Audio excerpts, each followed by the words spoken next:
Madame la présidente, madame la ministre, chers collègues.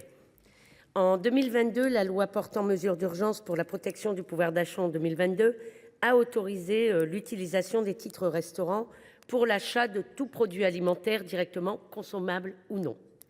Depuis 3 ans, le Parlement est appelé à reconduire dans l'urgence cette dérogation pour permettre aux 5,4 millions de salariés détenteurs de titres restaurants d'utiliser leur carte resto pour l'achat de produits alimentaires non directement consommables.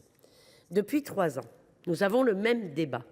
Les titres restaurants ne doivent pas se transformer durablement en chèques alimentaires, mais les salariés doivent pouvoir continuer d'utiliser les titres restaurants pour l'achat de tout produit alimentaire.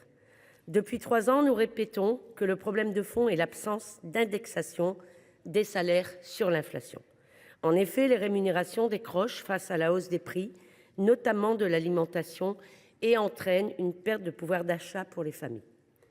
Selon l'association Familles Rurales, en 2023, les prix de l'alimentation ont augmenté de 11,9%, alors que les salaires ont progressé en moyenne de seulement 4%.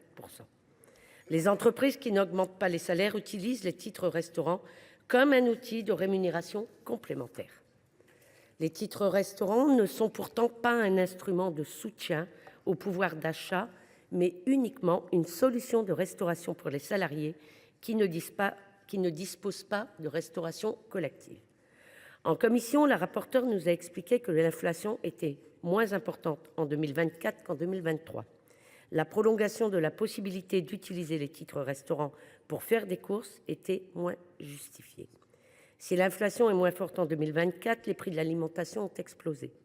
Depuis janvier 2022, les prix de la viande ont augmenté de plus de 20%, ceux du poisson de plus de 10%, ceux des produits laitiers de plus de 26%. Globalement, les prix des produits non directement consommables visés par la proposition de loi ont augmenté de plus de 24%. La droite sénatoriale a finalement accepté de prolonger la dérogation, mais pour 1 an au lieu de 2. Cette solution visant à couper la poire en deux ne satisfait personne. Il revient au gouvernement de prendre ses responsabilités et de réformer les titres restaurants. Les titres restaurants sont largement soutenus par les financements publics qui prennent en charge un tiers de la part patronale du ticket, soit 1,5 milliard d'euros pour les caisses de l'État et de la sécurité sociale. Nous ne pouvons continuer d'enrichir les plateformes de livraison ubérisées avec de l'argent public alors que ces entreprises ne respectent pas les droits sociaux élémentaires de leurs propres salariés. Une réflexion sur les tickets restaurants doit être menée, en priorité par les représentants syndicaux au sein de la Commission nationale des titres restaurants. En attendant, la question de l'augmentation des salaires reste pour nous centrale. Le décrochage des salaires par rapport à l'inflation est un facteur majeur qui a plongé de nombreux ménages dans la précarité alimentaire. C'est pour cette raison que notre groupe a déposé le 17 décembre dernier une proposition de loi visant à indexer les salaires sur l'inflation que nous vous invitons à soutenir le 20 février prochain.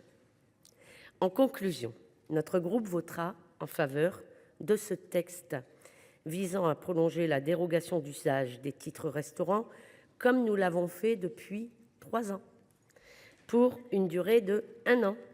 Mais nous réservons notre vote à l'avenir à l'organisation d'une véritable négociation avec les partenaires sociaux sur la réforme des titres restaurants. Je vous remercie. Merci, cher collègue.